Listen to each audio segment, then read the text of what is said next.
বিসমিল্লাহির রহমানির রহিম। প্রিয় নেতৃবৃন্দ, সহকর্মীবৃন্দ, সকল শরণার্থীগণ, আসসালামু আলাইকুম। প্রতি বছর মে মাসের এই দিনটি আমাদের পরিবারে আসে এক বেদনা বিধুর স্মৃতি নিয়ে। এই দিনে শুধু আমাদের পরিবার নয়, বরং সমগ্র দেশই হয়ে উঠে পড়েছিল বেদনার্ত ও অভিভাবকহীন।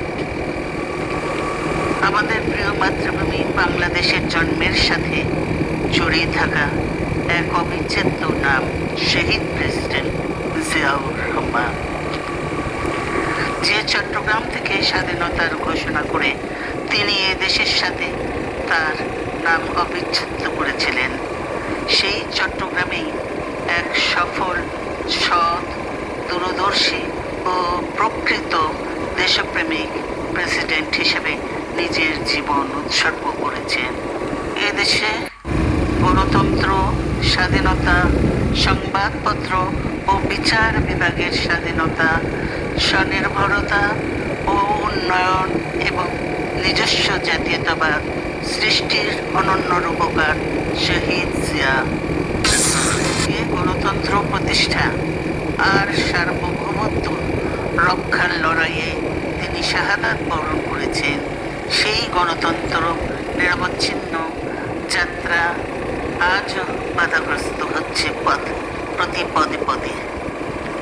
খুব শীঘ্রই আমরা বাংলাদেশকে গণতন্ত্রে পুনঃপ্রতিষ্ঠিত দেখতে পাব। এই হোক শহীদ জিয়ার শাহাদাত বার্ষিকীতে আমাদের অঙ্গীকার। এই লক্ষ্যে সুশৃঙ্খলভাবে এগিয়ে চলার জন্য আমি বিএনপির সকল পর্যায়ের নেতা কর্মী ও দেশবাসীর প্রতি আহ্বান জানাচ্ছি।